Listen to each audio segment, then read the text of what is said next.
The doomsday rule descends. Every living soul on earth is forbidden from using the word no, or any word that carries a negative meaning. Say it once, and you drop dead on the spot. And my neighbor used this iron rule, this no ban, to rob me of every last bit of food I'd stored away. Adrian, I'm out of water. Can you give me half of yours? Adrian, I've got nothing left to eat. Can I have the food you've been saving? After stripping me of everything, he grabbed me by the hair. That last pack of crackers from your place, not bad at all. He laughs without a care in the world, deliberately chewing as loud as he can. I glare at him, burning with rage and completely powerless. In the end, I die, consumed by hunger and humiliation. When I open my eyes again, I'm back, one day before the doomsday rule begins. Through the wall, I hear Nora, Marcus's wife, giggling softly as she sweet-talks him. Sweetheart, will you always be good to me? Forever? I smile. This time the hunter and the prey are switching roles. Not only will I make Marcus give back everything he took, doubled, I'll make him hand over everything he holds dear. His wife, his child, every single thing he owns. In a world where no one can say no, every question is a potential blade, sharp enough to strip you of everything. In my past life, I was too slow to understand how the rule really worked. The no ban seems to hand unlimited power to whoever asks the questions, but the real heart of it is logic. Craft the right question and you trap your opponent in a paradox they can't escape. And as a top law student, playing with logic, traps, and language is exactly what I do best. I climb out of bed and confirm it. Today is the day before everything changes. I check my bank balance. 200,000, all there. Money my parents saved for my graduate school. In my past life, it became worthless the moment the doomsday rule hit. But now, it's the first lever I'll use to pry open my revenge. I pull up the city's biggest supermarket app and start loading my cart, fast and without mercy. Every supply I can think of goes on the list. 20 minutes later, a 200,000 order is ready. In the notes field, I type one line, "Are you willing to accept this order?" Then I hit send. The confirmation screen pops up instantly. It works. I look out at a world still calm and unaware, and a cold smile tugs at my lips. Marcus, the game has begun. Are you ready? The next morning, at 9 o'clock sharp, a cold mechanical voice echoes simultaneously inside the minds of 7 billion people across the earth. Rule announcement, effective immediately. All sentient beings are forbidden from using the word no or any expression carrying a negative meaning. Enjoy the game. For one breathless moment, the world goes dead silent. Then it erupts into screams and chaos like an avalanche crashing into the sea. I stand at the window, watching the street below with perfect calm. Nearby, a man spins toward another in a panic and shouts, "Don't come near me!" The next second, an invisible force erases him. Nothing left but ash. Screams of terror erupt all around. I calmly draw the curtains, shutting out the cries. My phone rings. It's the supermarket manager, his voice cracking with tears. He stumbles over his words, asking if I placed the order, why the note is so strange. I answer, calm as still water, "Are you willing to deliver everything on the order?" Silence on the other end. An hour later, a massive truck pulls up below my building. Several pale-faced workers, after a friendly negotiation with the manager and me, start hauling the supplies upstairs. My apartment is on the 3rd floor. No elevator. My supplies quickly fill the entire hallway. Neighbors press their eyes to their peepholes, staring with fear and greed, but no one dares step out. When the last box finally makes it up, the worker looks at me, lips trembling, barely standing. "Sir, can we go now?" I smile and hand each of them a bottle of water and a piece of bread. "Of course. Are you willing to leave right now?" Like prisoners granted pardon, they scramble away on hands and knees. I close the door, lean back against the mountain of supplies, and finally let myself feel the weight of exhaustion. But this is only the beginning. I crack open a brand new toolbox and start reinforcing my shelter. In my past life, I made the mistake of responding to a neighbor's cries for help and gave away the fact that I had supplies. Those cries brought Marcus, that hungry wolf, to my door. This time, my world needs only silence. I spend the entire afternoon sealing every crack in every door and window. I add 3 extra locks to the bedroom door. When it's done, I collapse onto the couch. A few boxes of water are still out in the hallway. I catch my breath and drag myself up for one last push, just as I'm hauling in the final box. The door across the hall creaks open. Marcus pokes his head out. His face wears that perfectly rehearsed smile, the warm, friendly neighbor kind, but the moment his eyes sweep across the boxes, I haven't moved inside yet. I catch the flash of greed deep in his eyes, the exact same look he had in my past life when he cornered me against the wall. He spots me and fakes a look of surprise.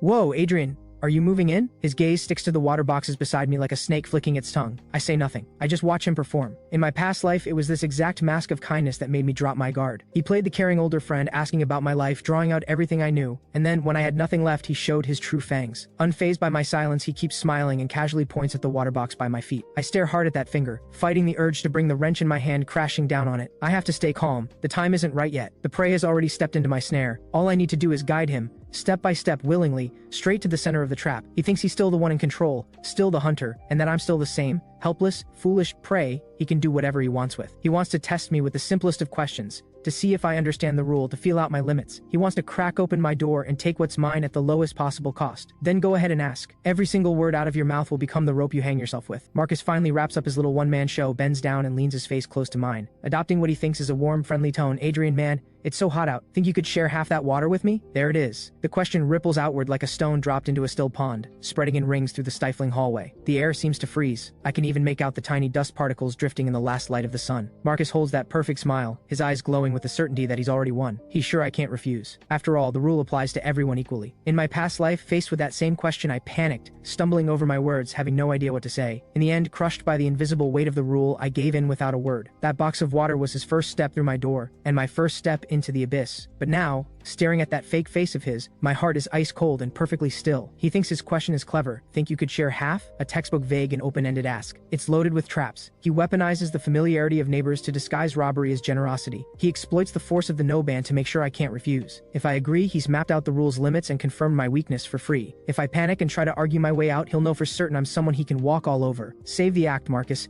That cheap smile of yours isn't fooling anyone but yourself. Instead of answering, I open my mouth slowly. Marcus, I didn't quite catch that. Are you asking me? I pause deliberately. Then I spell out word by word every unspoken meaning buried in what he just said. Are you asking whether I'm willing to take the water I worked hard to buy, hauled up 3 flights of stairs, and just give half of it to you, for free? Is that what you mean? Dead silence fills the hallway. Marcus's expression shifts. The warmth drains away, replaced by sharp suspicion. He clearly didn't see this coming. In his eyes, I was always the quiet type. A little slow, honestly. And yet here I am, pulling a move like this. I've laid his hidden meaning bare on the table, and now he has no way to answer. The moment he admits it, his whole nice guy act falls apart right here in public. In the apocalypse, anyone who openly admits to wanting something for nothing instantly becomes a target for everyone. But he can't say no either, because that means instant death. Down the hallway, several doors crack open just a sliver, eyes and ears pressed against them from behind, watching tensely as the first real clash under the Doomsday Rule unfolds. I can feel all those eyes shifting back and forth between Marcus and me. A thin sheen of sweat begins to form at Marcus's temple. His throat bobs as he swallows hard, that selfish mind of his working overtime, desperately searching for a way out, but I'm not giving him one. I smile again, deeper this time, with a touch of mockery at the edge, and I throw out my second question. Or maybe, I drag out the words, letting my gaze drift past his shoulder toward the half-open door behind him. Are you asking whether you're willing to trade your beautiful wife Nora to me in exchange for half this water? Something detonates inside Marcus's head. The last thread of his reason snaps clean in two. His face goes from a frozen white to a furious purple red, then shifts to a livid gray-green. He stares at me with wide locked eyes, every trace of greed and calculation wiped out by shock and raw fury, as if he'd love nothing more than to lunge at me and tear me apart. My words hit the hallway like a depth charge. The thrill of the drama clearly outweighs anyone's fear of the apocalypse. Behind Marcus, the door swings fully open with a creak. Nora's composed, beautiful face is etched with confusion and alarm. She'd clearly heard the argument and stepped out to check, only to walk straight into every word of what I just said. No warning, no shelter. Time slows. I watch the color drain from her face until it's white as paper. Then her gaze snaps from my smiling face hard across to her husband Marcus. She's waiting for an answer, an explanation. And Marcus is nailed to the spot by my question, pinned there under the stares of every neighbor, right in front of the wife he claims to love most. He can't admit to the first question. That would be social suicide on the spot. He can't admit to the second either, not unless he wants his family destroyed right now. But he can't say no. The air hums with the intoxicating thrill of a public takedown. I fold my arms and watch him with perfect ease. Marcus, which one is it? Pick one, so I can give you a proper answer. Sound fair? In the end, Marcus, face drained white, grabs Nora, ignores my question entirely, and retreats back into their room. And I carry in the last box of water, walking back into my apartment with a quiet sense of triumph. Deep in the night, someone knocks at my door, soft, hesitant, probing, as if afraid to disturb anything, yet carrying a thread of despair that can't be hidden. I move to the door and look through the peephole. The motion sensor light in the hallway is off, everything dark, but through the faint moonlight bleeding in from the window, I can still make out the face on the other side, pale, streaked with dried tears. It's Nora, Marcus's wife. She's holding a small, thin child against her chest, asleep, his little face scrunched up, clearly unwell. She looks far worse than she did this afternoon. Lips cracked, eyes hollow like a flower beaten down by a storm. I don't open the door. I don't make a sound. I just watch her in silence. I watch her tremble faintly in the dark, gripped by fear and helplessness. Finally, as if she has nothing left, she leans her forehead against the cold surface of my door and lets out a whimper, crushed down to almost nothing. Please. Her voice is barely a whisper, yet it lands like a small hammer struck against the dead silence of the hallway. Only then do I speak, cold measured through the door. Are you asking whether I'm willing to give you food to save your child? She jolts, her head snapping up like she's just been thrown a lifeline, then flinches, caught off guard by my bluntness. She nods frantically through her sobs. Yes, my child has a fever. He hasn't eaten all day. Please. I don't respond right away. I'm thinking, where is Marcus? The man who swore he loved her, who promised to take care of her forever. Where is he now? Right, he's probably still seething from this afternoon's public takedown. pouring every drop of his powerless rage onto the wife and child who can't fight back. A man who loses face outside and comes home to take it out on his family. I've seen that type more times than I can count in my past life. I unlock the door but open it only a sliver, the chain still firmly in place. Through the gap I pass out a carton of milk and 2 individually wrapped rolls. Get something in the kid first. Nora's eyes light up instantly, and she reaches out with trembling hands. They were once well-kept hands.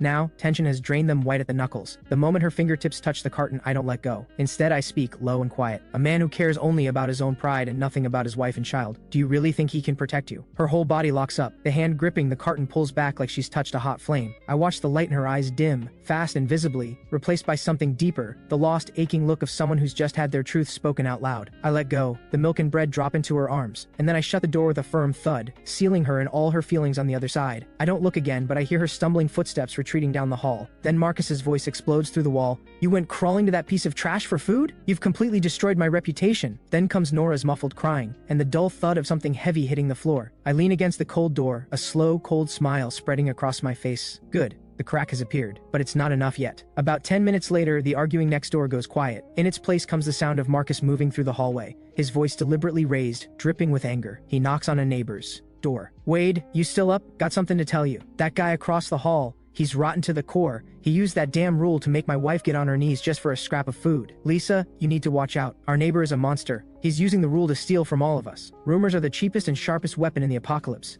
igniting fear and hatred with almost no effort at all. Soon, footsteps gather outside my door again. This time it's not one person. It's the shuffling, overlapping steps of at least 4 or 5, all stopping right outside my door like a pack of dogs that have caught the scent of blood. Through the peephole, I see Marcus at the front, his face twisted with a dark, revenge-fueled satisfaction. Behind him stand several large men, all residents of this building. Some are holding baseball bats, others gripping wrenches. The tension spikes instantly to its peak. Heavy, ragged breathing crowds in from outside, separated from me by nothing but a thin security door. The greedy, vicious intent so thick it feels like it could solidify and drip. Adrian, open up! Marcus's voice comes through the door, tightly controlled excitement wrapped in a shell of forced authority. He's clearly learned from this afternoon. 4 short words, all commands, carefully sidestepping every question that could trigger the rule. I stand behind the door watching that twisted face through the peephole. Behind him, Wade hefts a heavy pipe wrench. And on the other side, Lisa, empty-handed, has her eyes locked onto the boxes stacked in my entryway. These aren't neighbors. They're vultures that have caught the smell of blood. I don't move, I just watch. Adrian, we're all neighbors here. Times have changed. We should be looking out for each other. Marcus softens his tone when I don't respond. You bought way more than one person could ever use. Share a little with everyone. We'll all remember your kindness. That's right, Adrian, just open up. We just want to talk it over, Wade chimes in, while unconsciously tapping that pipe wrench against his palm.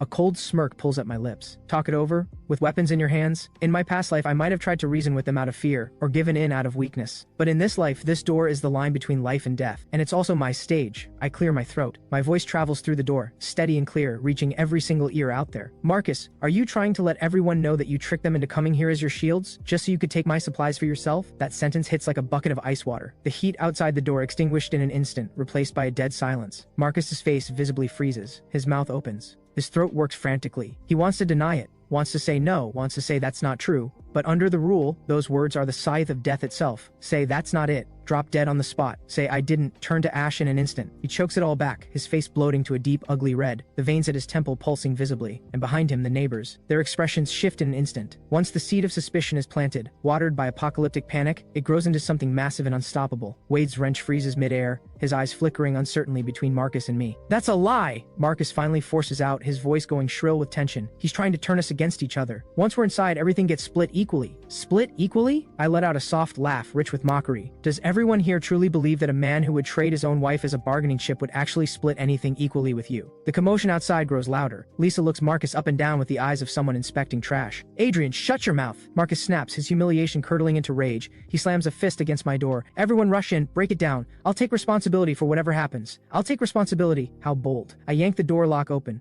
A sharp click that cracks through the dead silent hallway like a thunderbolt. The people outside clearly didn't expect me to open it myself. They instinctively step back half a pace. The door eases open, but only a crack. The sturdy chain still locked tight, keeping their world and mine completely separate. I stand behind the gap, one eye visible, staring coldly at this rabble. Come on then, who wants to make the first move? I reach into my pocket at a leisurely pace, pull out a utility knife, and extend the blade. In their eyes, this knife may mean nothing. In a world ruled by the no ban, language is the only nuclear weapon that matters. Wade, right? I look at the biggest man in the group. That's a heavy wrench you've got there. If you use it to break down my door, are you willing to accept the risk of home invasion and the instant death of everyone in your family? Wade's hand jerks violently. the wrench nearly drops straight onto his own foot. It's a logic trap. The rule may only ban negative words, but it also judges intent. If I define this as robbery and he can't deny it, because he can't say no, then logically, he has just admitted to it. And once I guide him into confirming that high-risk label, the fear of death inside him will expand without limit.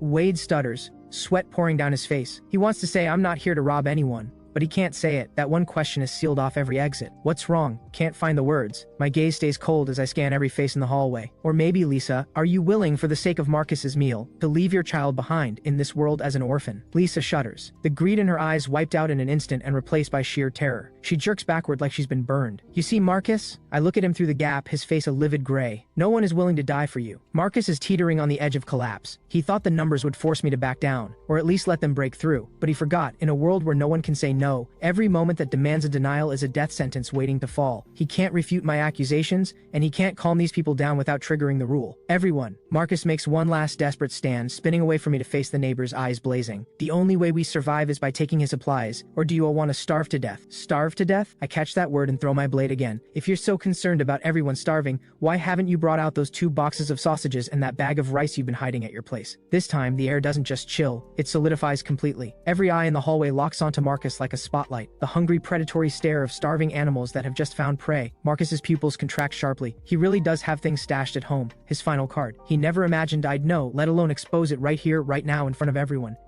That's nonsense. He instinctively tries to deny it, but that's nonsense contains no absolute negative word, so he dances frantically along the edge of death. I'm talking nonsense? I smile, bright, open, devastating. Then are you willing to take everyone to your place right now for a look? Just one look. And if I'm wrong, I'll hand over everything in my apartment with both hands. Are you willing? Checkmate, Marcus. This is an absolute either or. Either he leads everyone to his apartment, exposing what he's been hiding, and gets picked clean by the neighbors, or he refuses. And though he can't say no, if he stays silent or makes excuses, he has effectively admitted that he's been deceiving everyone, using them as cannon fodder while hoarding for himself. Sweat rolls down Marcus's forehead and stings his eyes, but he doesn't even dare to wipe it away. He watches the eyes around him shift, from doubt to anger to outright hatred, and his legs begin to shake. Wade, go take a look. I land the finishing blow at just the right moment. Wade turns, fixing Marcus with a cold, flat stare. Marcus, Adrian's got a point. Since we're all about helping each other, why don't we start at your place? Yeah, Marcus, didn't you just say everything gets split equally? Lisa's voice turns sharp and cutting. Seems like sharing should start with what's yours too. In just a few sentences, every weapon that was pointed at me has spun around and driven itself straight into Marcus. This is the apocalypse. This is human nature. Nothing is stronger than self-interest, and nothing shatters faster. Marcus stumbles backward in a blind panic, his back slamming into my door. He's been put on the spit, and he's burning. My place. Marcus falls apart, grasping for excuses. Wife is sick, lost the keys. But under this kind of pressure, what little he has isn't nearly enough. He's terrified one wrong word will kill him on the spot, and even more terrified of what the neighbors will do if he admits the truth. Get out of my face. In the end, driven past his limit by fear and rage, he screams it straight at Wade. Wade goes still, then his expression hardens. He slams the pipe wrench onto the floor. Fine, Marcus, so we're just your pawns, is that it? Wade waves the others off. Let's go home. Anyone who bothers with this guy from here on out is a fool. The crowd disperses faster than it gathered. They were only ever here for what they could get. Now that they've seen Marcus for what he is, a man trying to get everything for nothing, and that he's been hoarding supplies he refused to share, the resentment burns hotter than if they'd left with nothing. The hallway empties quickly until only Marcus remains, sagging against my door like every bone in his spine has been pulled out. Through the gap, I speak softly. Marcus. The game has only just begun. It seems your allies have all walked away. Marcus spins around, locking onto the gap in my door, the red veins in his eyes looking ready to burst. Right now he looks exactly like a rabid dog, desperate to bite, but with every tooth broken off. Are you willing to go home now? I ask again, my voice as warm and gentle as an old friend's. Or would you rather stay here and wait for my next question? Something like, more details about that beautiful wife of yours. The word wife hits Marcus like a foot coming down on a cat's tail. The humiliation from this afternoon and the defeat of tonight twist together and strip away the last of his reason. But he doesn't dare touch me. He swallows all that fury and drives it into one savage kick against my door, letting out a roar of powerless rage before spinning around and charging back to his own door. The door slams so hard the whole building seems to shudder. I close my own door at a leisurely pace. The world goes quiet, but I know this is just the calm before the storm. A man like Marcus, consumed by selfishness and obsessed with his image, has just been shattered in public. Every scheme he had has collapsed,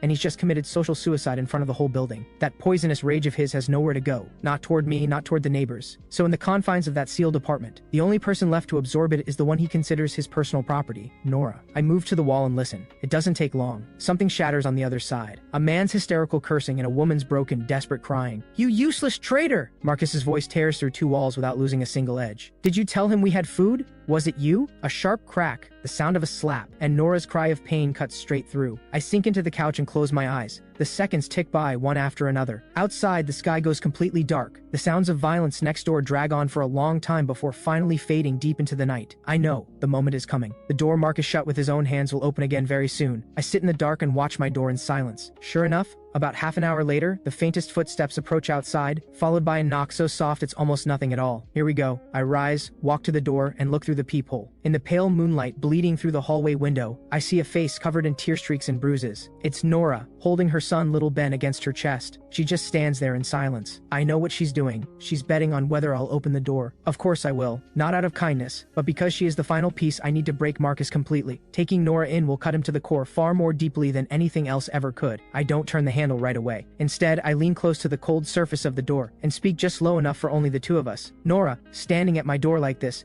is there something you want to ask me? The silhouette outside flinches sharply. Her trembling voice comes through the dark. Just one word before she breaks into sobs. I wait patiently, a hunter with a gentle hand guiding my prey forward. Are you asking whether I'm willing to give you and your child some food? I say it for her. She's quiet for a moment, then a faint but clear word comes through. Yes. Or is it? I shift, a thread of cold scrutiny entering my voice. Are you asking whether I'm willing to take you and your child in and give you a safe place to stay? This question weighs far more than the last one. Accepting food is just a transaction, but accepting shelter means complete betrayal and surrender. The silence outside stretches for a full half minute. I can picture the war raging inside her. Finally, as if drawing on every last reserve she has, her voice comes back, hoarse but steady. Yes, good. I slowly place my hand on the lock and ease the door open a crack. Nora's appearance is devastating. Her hair plastered in tangled strands across her face, the corner of her mouth split and seeping, a vivid five-fingered welt rising high on her left cheek, already turning purple. Nora, so what you're really asking is, are you willing to accept my protection and handle the household, manage daily tasks, in exchange for food and absolute safety for you and your child? Is that right? I press down hard on protection and manage the household. This isn't charity, it's a contract. She hesitates for just 1 second, then Marcus's voice bleeds through the wall again, low and seething with barely contained fury, curling around her ankle like a snake. She shudders violently, then looks straight at me and gives one firm heavy nod. Yes. I step aside, clearing the doorway. Then, welcome. Nora moves like a prisoner granted pardon. Clutching little Ben, she half stumbles, half rushes through the door. I close the door, lock it, and shut Marcus's world out completely. Marcus lets out a roar like a wounded animal, followed by frantic pounding. Nora, you traitor, get out here right now. Nora goes rigid. All the color leaves her face and she holds little Ben tight, trembling like a leaf in the wind. I walk over and rest a hand gently on her shoulder. Don't be afraid. You're safe here. I say it plainly, from this moment on, you and your child are safe. She looks up at me, disbelief written all over her face. I gesture toward the couch. Get settled in first, your work starts officially tomorrow. Outside, Marcus's roars and the pounding against the door continue, like a furious, powerless requiem, while inside my apartment there is only peace. A new day begins to the sound of Marcus cursing next door. The insults come in broken bursts. No creativity, just the same tired filth on repeat. I tune it all out. I pull out milk and toast from the fridge and take my time putting together breakfast. Nora and little Ben sit on the couch, one big, one small, both visibly tense and unsure. I slide a plate in front of her. Eat up. Once you're done, your work begins. Nora takes it with a look of startled disbelief, carefully feeding little Ben bite by bite, barely touching anything herself. I pay her no mind, finish my own portion, and wipe my mouth. From the storage room, I take a walkie-talkie and a handwritten note and hand them to her. Take these. Go knock on the door of 301. The note reads, Aunt May, are you willing to trade all the cigarettes and alcohol in your apartment for 3 liters of clean water and 2 packs of instant noodles?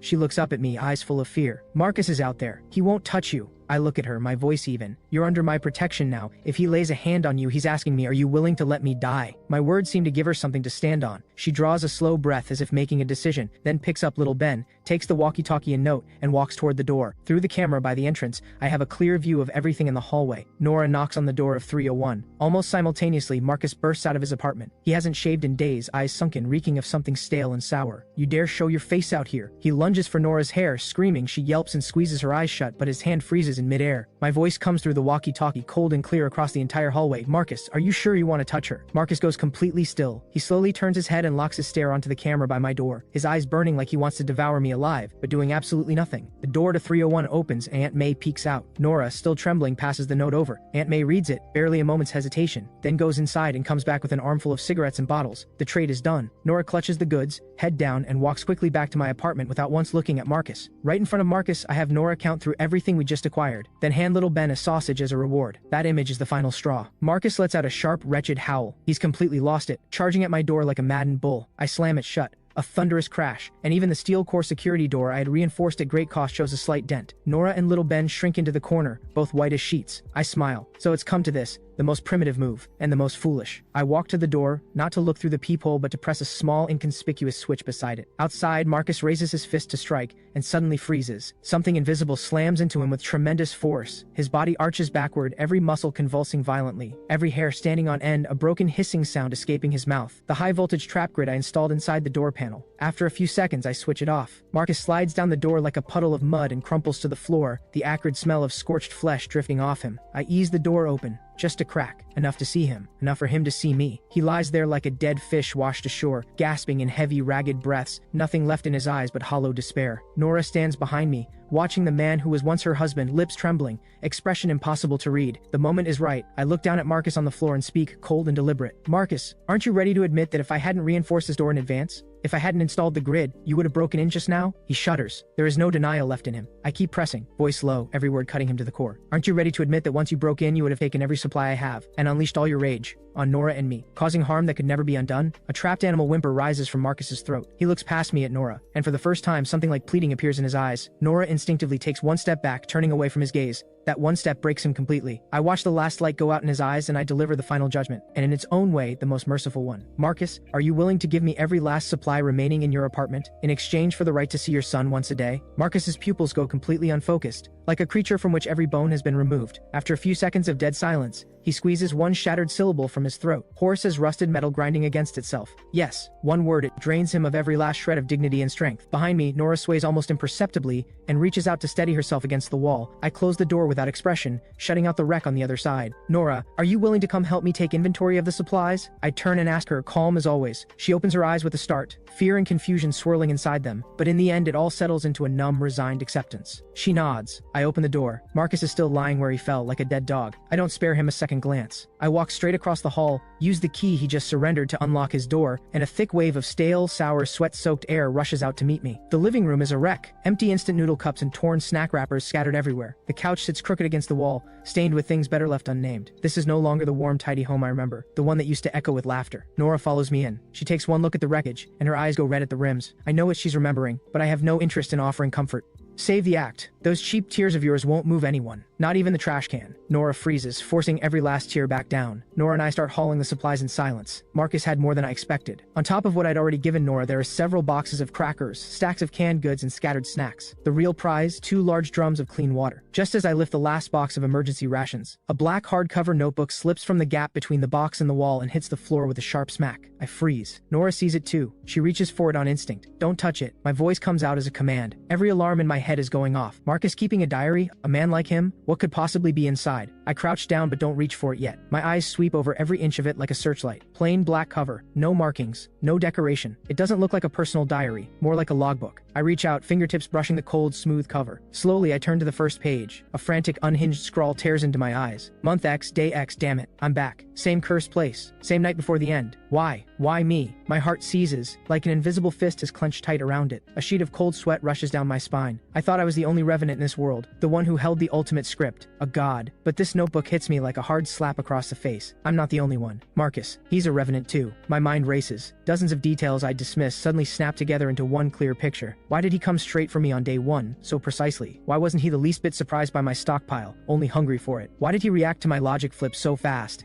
enough to immediately turn the neighbors against me? I force myself to stay calm and keep reading. The entries are chaotic, raw curses, pure rage, but buried inside is information that makes my scalp crawl. In my last life I died on day 7. That man used a single counter question to strip me of everything I had. I starved to death. No, that's not right. I wasn't starved. I was killed by them. That man had no idea about the no ban. The no ban isn't even the deadliest part of the doomsday rule. The real horror comes after. There are creatures, the silencers, that react to the word no with instant lethal force. Say no to one of them, and you get torn apart on the spot. Ha ha ha. That bastard thought he'd won. He had no idea. All those supplies he stole would only make him the silencer's first target. This time around, I move first. I'll make him feel every ounce of the despair I felt in my last life. My fingers clench the edge of the notebook so hard my knuckles go white. So Marcus didn't starve to death because of me in his last life. After I stripped him of everything, he ran into the silencers. He couldn't satisfy the death question, couldn't say no, and they killed him. And when he came back, I was his first target. He didn't just want my supplies. He wanted me to die exactly the way he had. What a vicious plan. If I had been sharper, I'd be the one lying on the floor like a dead dog right now. I close the notebook and take a slow, deep breath. The wild hammering in my chest begins to settle. Beyond the fear comes something deeper, relief, and the faintest edge of excitement. Marcus, thank you for the gift. This intel is worth 10,000 times more than those boxes. One more revenant in the game. One more type of monster to face, so what? This whole end of the world game just got a lot more interesting. Then, from somewhere outside, a shriek tears through the night. Not human. Wrong in every way. Nora and little Pete scream and cling to each other. I move to the window and lift the edge of the curtain. The real apocalypse starts now. That shriek is like a rusted saw dragged back and forth across the silent night. Even through thick walls, it raises every hair on your body. Nora and little Pete have gone bone white. They're pressed together in the corner of the sofa, frozen. I ease the curtain aside. The streetlights below have gone out, I don't know when. In the dark, a warped figure moves toward our building in a slow, deeply wrong way. It looks human, 4 limbs, upright, but the joints bend backward. Every step comes with an unnatural full-body spasm, and a dry, cracking sound of bones grinding out of place. This is what Marcus described in his diary. The silencer. It tilts its head up. Where a face should be, there is only a black, swirling void, slowly rotating. I clamp both hands over my mouth. Not a sound. Then it stops. That void turns directly toward where I'm standing. A cold, completely emotionless mental broadcast drops straight into my mind. Will you share your warmth with me? My heart stops. There it is. The death question. Marcus's diary was clear in his last life. The death question from a silencer was what killed him. Can't say no. That gets you torn apart instantly. But saying yes doesn't guarantee survival either. The question is full of traps. What does warmth even mean? My body heat? The temperature of my room? If I say yes, will it come straight through the wall and drain my life away? Marcus wrote that he couldn't meet the creature's demands after agreeing. Saying yes only opens the door to more conditions. This is a death trap no matter what. My mind is sprinting. Stay calm. The rules are rigid, but people aren't. Every question has a loophole. I can't refuse, but I can reframe the question. Give it a whole new shape. I fix my gaze on that horror below and push a single thought back at it. Are you asking whether I'm willing to give you this cup of hot water in exchange for you vanishing from my sight right now? In this moment, scalding water is my only lifeline, turning the vague concept of warmth into something concrete. While slipping in my own condition, you disappear. Now, the silencer locks up. The void on its face stops spinning. It seems to be processing a logic loop it has never encountered before. Every second drags like a century. My back is soaked through with cold sweat. Then, finally, that emotionless voice drops into my mind again. Yes. The moment it lands, the silencer's body begins to flicker, and within seconds, it vanishes into nothing. I won the bet. My whole body gives out. I slump against the cold wall, gasping for air. But before I can feel relief, a massive crash shakes the floor. Marcus's door has been kicked wide open. Marcus storms out, hair wild, eyes bloodshot, wearing a smile that belongs on a madman. He sees me, alive and standing. He sees Nora and the child behind me. His face twists even further. Why? Why are you still alive? He screams it like a cornered animal. At that exact moment, the silencer that had just vanished reappears in the hallway without warning, directly in Marcus's path. The void turns toward Marcus. The cold mental broadcast arrives once more. Will you share your despair with me? Everyone goes still. Marcus goes still, and then he bursts into a laugh that shakes the whole hallway. Ha! Despair? Damn it, despair is all I've got left. You want it? Take every last bit. Still laughing, he opens his arms wide and walks straight toward the silencer. No counter question. No resistance. Not a single moment of hesitation. He had lost his family, lost everything he'd stockpiled, failed his revenge, and been hunted by the nightmare he thought he'd escaped. His mind was already gone. For Marcus, death might be the only way out. The silencer seems very satisfied with his answer. In the next instant, it moves too fast for my eyes to follow. I catch only a dark shape lunging upward, a sharp whistle of air, and then a burst of black tendrils erupting from within its form, slicing through Marcus like blades. Marcus crumples to the ground. Nora screams and collapses on the spot. I press my hands hard over little Pete's eyes. The silencer takes Marcus's body with it when it vanishes. All that's left in the hallway is the thick, suffocating smell of blood. There is no satisfaction in my chest, no rush of revenge. The real reckoning, it turns out, isn't watching your enemy die. It's discovering that when he does, you feel absolutely nothing. Marcus is dead, but this mad world has only just begun. Personal grudges shrink to dust when survival itself is on the line. Then another scream erupts from downstairs, this one human, followed by a frail old voice. Help! Someone, please help me. That voice. It's old Walt. In my last life, when I was nearly dead with hunger, it was old Walt downstairs who secretly slipped half a steamed bun through my door crack. I lunged to the window. Another silencer has old Walt cornered against the flower bed below. A cold mental broadcast begins to fill the air, and in this moment, my blood runs hotter than it ever has. In that instant, I make my decision. Nora, hold the fort. No matter what you hear, don't open that door. I grab the bottle of high-concentration alcohol and the windproof lighter I'd set aside on the table, yank the door open, and sprint to the stairwell. I shout down at the silencer just as it reaches its tendrils toward old Walt. Hey, you, the faceless thing down there. Are you asking whether you'd rather give up that dried-up old man in exchange for a young and full-of-life person from upstairs walking straight to you? The air downstairs freezes. The silencer locks up mid-strike. That faceless void slowly tilts upward, fixing on me through the dark stairwell. The logic flip works again. Compared to a dying old man, a freshly reborn soul like mine is an all-you-can-eat feast. A greedy, frozen mental broadcast surges into my mind. Yes. It releases old Walt, and comes at me on all fours at terrifying speed. Run! Don't worry about me. Old Walt's broken cry rises from below. The corner of my mouth curls into something wild. In a world ruled by these rules, running is the most useless thing you can do. The only way out is to attack. I plant myself at the landing between the second and third floors. Narrow, tight, a perfect kill zone. The instant its shape rounds the corner into my line of sight, I don't hesitate. I hurl the open bottle of alcohol straight into the center of that void. Then I click the windproof lighter. Are you asking whether you'd like to accept this passionate baptism of fire to warm that cold body of yours? The silencer is still processing passionate and warm. Its instincts won't let it refuse something that sounds so positive. Blue flame erupts through the narrow stairwell in an instant. The alcohol coats its skin and clings like burning rot. The silencer lets out an ear-splitting shriek. It isn't the fire that destroys it, it's the logic conflict. It cannot reconcile this violent physical agony with the concept of warmth, and its rule core goes into meltdown. It slams into the walls, black tendrils thrashing wildly, smashing the stair railing to pieces. I speak again. Are you in pain? Then would you like to stop breathing right now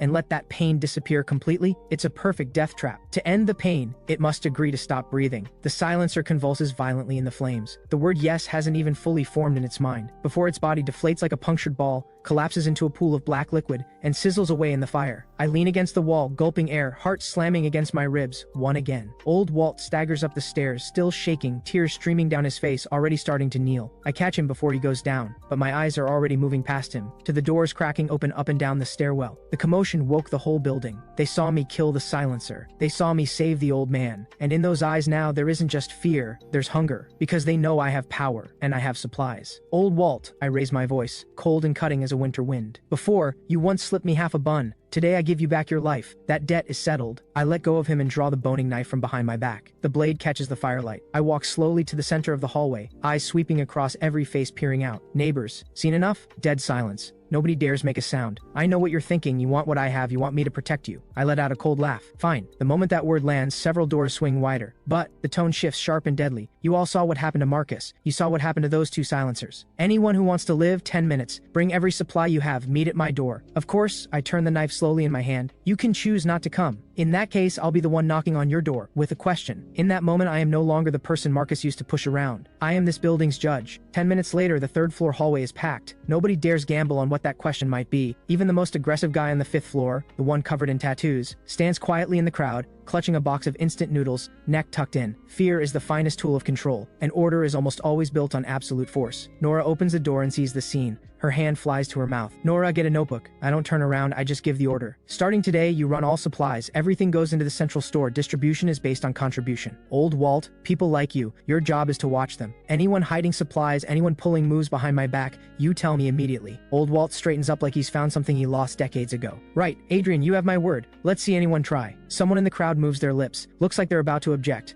One look from me, they drop their head immediately. I don't carry dead weight. I don't tolerate threats from within. I look out at this rabble and lay down the first iron rule of my new order. In this compound, my questions are law. You only need to answer one word. Yes. Now tell me, are you willing in order to survive to place your loyalty and your lives under my command? Dozens of voices fill the narrow hallway, ragged, uneven, but rising together from the depths of despair. Yes. From that moment on, the identity of ordinary survivor disappears. What takes its place is something new. The absolute ruler of this building. Over the following week, I lead them in reinforcing the stairwells, sealing every window on the lower floors, and turning this aging residential building into a steel fortress. I teach them how to use logic to dodge the silencer's death questions. I teach them how to use leading questions to acquire resources. The group grows. The people begin to hold together. Once the compound finds its rhythm, I become the undisputed ruler in all but name. Nora is my chief administrator, managing inventory and distribution. Old Walt is my eyes and ears, wandering the halls daily, picking up every complaint and every suspicious move. But the more people you gather, the more complicated it gets. There's always someone who thinks they've cracked the rules and wants to prove it at my expense. Today's challenger steps forward, a soft-spoken man in glasses. His name is Leon. When he joined the compound, he was eager to please, knew a bit about radio equipment, got our transmitter working again. That counted for something. Now he's standing at the supply station smiling at Nora. I'd like to trade some information I have for a few things from the compound. Would that be possible? Nora follows the protocol I set, responding in the standard form. So what you mean is, you're willing to trade your information for supplies of equal value from our stores. Is that correct? That's my first firewall.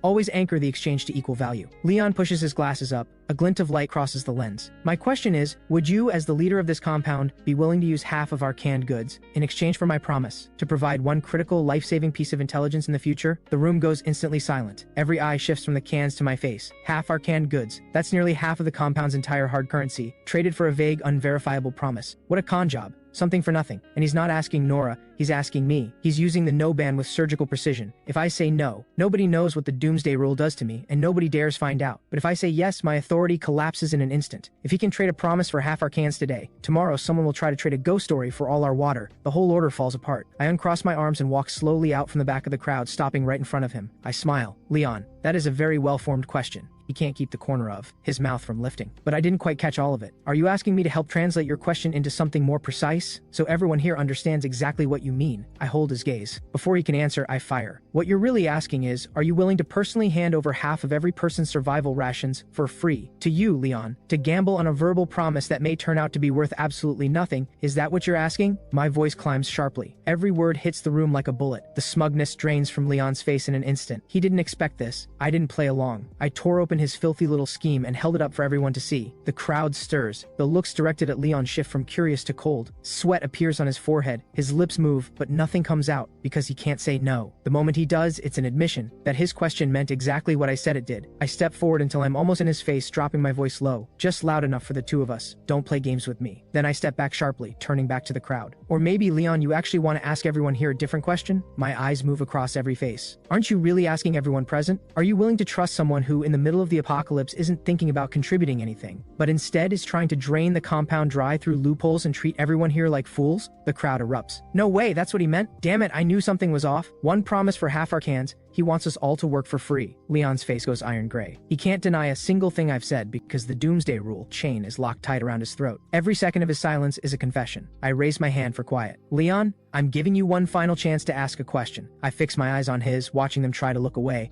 and speak slowly, clearly. Isn't what you really want to ask everyone in the end? Everyone. I, Leon, lost my mind for a moment and tried to use a logic trap to damage the collective and serve my own interests. I deserve to be punished. Are you willing to let me walk out of this compound for good? The hallway goes dead silent. Leon is shaking. Everyone is watching him, waiting for him to ask it, or more precisely, waiting for me to ask it for him. He won't say it, so I will. I turn to the crowd and raise my voice. Are you all willing to remove someone who tried to divide us and make sure he never gets a second or third chance to drag us into the abyss? Yes, get him out. This time the answer is one voice, deafening. Under the no ban, this becomes the compound's first unanimous vote. Leon sinks to the floor, face the color of ash. I look down at him. Nothing stirs in my chest. You heard them? I turn away and don't look back. Nora, give him a bottle of water and a pack of crackers, then see him out. Absolute authority is established in this moment, officially, completely. Then the radio in the corner, the one Leon fixed, suddenly crackles with a sharp burst of static, and a man's voice comes through, deep with a cavernous echo. Survivors of the city, hello. Are you willing to abandon your pointless resistance and join our alliance for human survival? The voice sounds like it's rising from a deep pit, threading through the low-quality signal straight into every ear in the room. Hand over all your supplies, abandon your laughable private territories, submit to efficient unified management. Are you willing? The man on the broadcast doesn't shout, doesn't threaten. His tone is as calm as a weather report, and that calm is exactly what sends a chill rising from the soles of your feet straight to the top of your skull. This is a move played in the open, a massive trap laid out in broad daylight, one you seemingly can't refuse. Fear floods the hallway like an invisible tide. Old Walt's lips are trembling. He looks at me, eyes full of panic. Nora pulls little Pete behind her without thinking, her face drained of all color. Every set of eyes in the room locks onto me like a spotlight. In their eyes, I am the one who can fight the rules, a god. But I know the truth. I'm not a god. I'm just an ordinary person who has died once more than everyone else. The man on this broadcast is nothing like Marcus or Leon, petty opportunists who only knew how to take. He doesn't just understand the doomsday rule. He's found a way to amplify it to its maximum power, mass broadcast. He doesn't need to knock on a single door.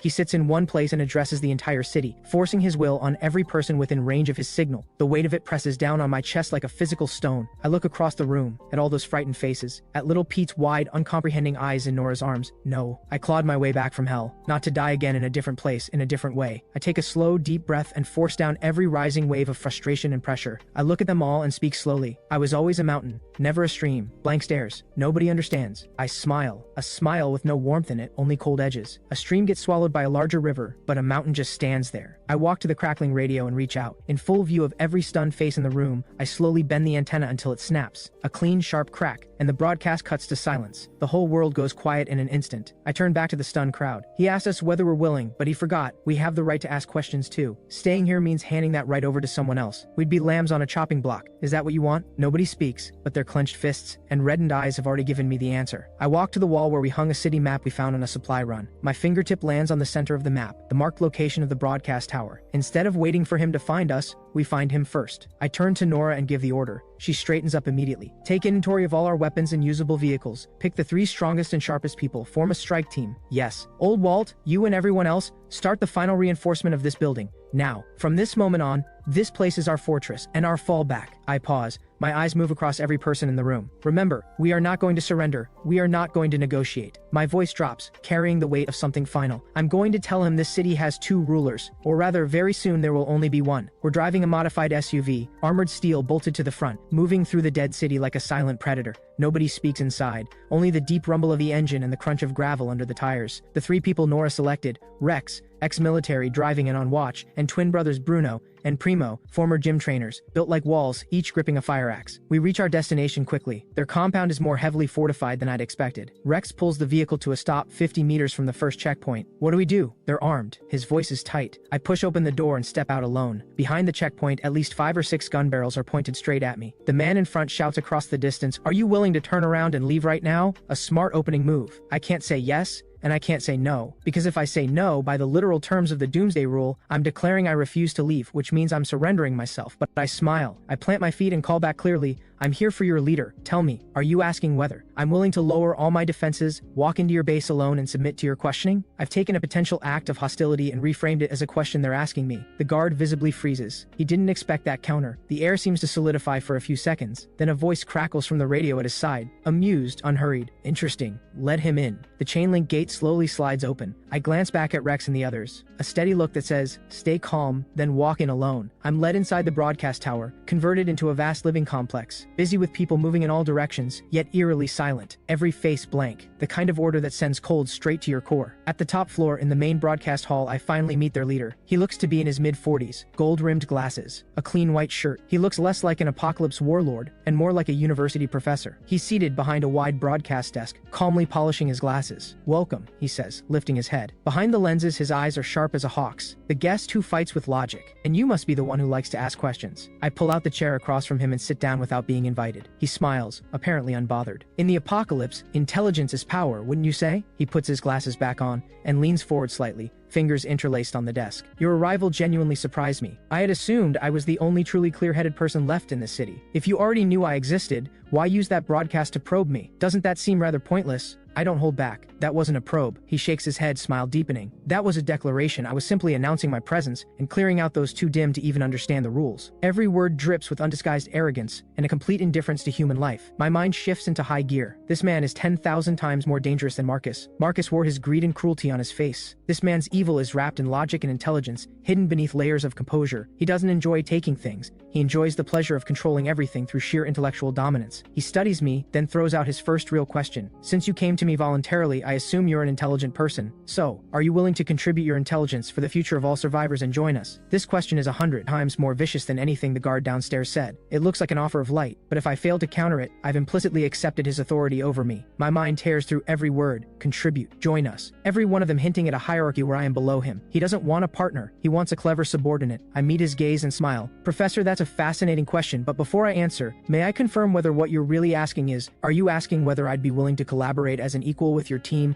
and jointly develop a plan that protects every person's basic rights, rather than simply pledging unilateral loyalty to you personally?" I've swapped contribute for collaborate as equals, and replaced join you with jointly develop. For the first time, the professor's smile freezes. He stares at me in silence for a full 10 seconds, the amusement in his eyes slowly replaced by the careful wariness of someone who has finally met their match. "You're sharper than I expected." He pivots without warning. "Aren't you curious how I was able to build this kind of order so easily?" Without waiting for me to respond, he gives me the answer. "Because the rules themselves can be upgraded. When a person uses the rules to successfully control the will of more than 100 people, they earn one rule wish. This is something I have never heard before. My first wish was this: anyone who forms a thought of resistance against me feels an immediate sharp pain, like being stabbed with needles. And just like that, order was established." A fanatical light burns in the professor's eyes. A chill shoots straight to my brain. No wonder everyone here moves like hollow shells. They don't refuse to resist. They can't even allow themselves to think about it. He leans back now, settling back into that posture of total control. "Do you still think you have the standing to talk to me about equality?" He believes this revelation should have broken me, but I've just found the most fatal blind spot in everything he said. I watch him sitting there in smug satisfaction over his own genius, and suddenly find it almost funny, pathetic. The professor's expression shifts completely. I stand. I don't look at him. Instead, I look out across the hall, at his people, already stirring for my single word. I raise my hand and point at the professor, slowly, deliberately, like I'm delivering a public verdict. My voice is not loud, but it lands in every chest like a thunder thunderclap. Professor, isn't what you really want to ask your followers this? Are you willing, for the sake of one man's ambition, to attack innocent survivors and become something just as inhuman as the silencers? My question drops into the hall like a bomb into still water. The whole room hums with the impact. Every eye locks onto the professor. The blank emptiness in those faces is gone, replaced by a mixture of fear, doubt, and the faint, long-buried flicker of anger. Become a monster. Attack innocent survivors. These words strike the last remaining human instinct inside each of them. The professor's face goes from iron gray to white. He shoves himself out of his chair. His prize-sting edict, the rule he was so proud of, seems to have stopped working. Because my question doesn't require a yes or a no. I simply asked on their behalf. The question buried in the deepest part of their hearts. He lost. The moment I asked that question, it was already over. Absolute nonsense. The professor finally cracks. His voice comes out sharp and fractured. He raises a trembling finger at me. You're twisting their minds. Aren't you really asking everyone? Are you willing to believe an outsider and let them destroy the stability we work so hard to build? His final countermove, trying to use outsider instability to drive a wedge between me and everyone else. Once more, too late. I don't acknowledge his question at all. I face the room calm and deliberate, word by word. I am not here to be absorbed into someone else's empire. I am here to give every struggling stream a direction, one that leads to something vast. I pause, looking across those wavering faces. Now, I'm going to give you a question that requires no answer. Are you willing to build, alongside me, an order that exists truly for survival, not for one person's ambition? An order that stands against the silencers and lets us sleep at night without fearing that tomorrow we'll be forced to become executioners. The moment I finish, the crowd breaks into an unstoppable wave of movement and murmur. The professor's inner circle, the armed guards standing at his sides, begin to exchange glances. The grip on their weapons quietly loosens. The scales tip completely. The professor watches his own people abandon him. Every drop of color leaves his face. He sinks back into his chair like every bone in his body has dissolved. He is utterly crushed. I don't spare him another glance. I turn and walk downstairs and have someone bring Nora and old Walt up. Once they arrive, I begin organizing,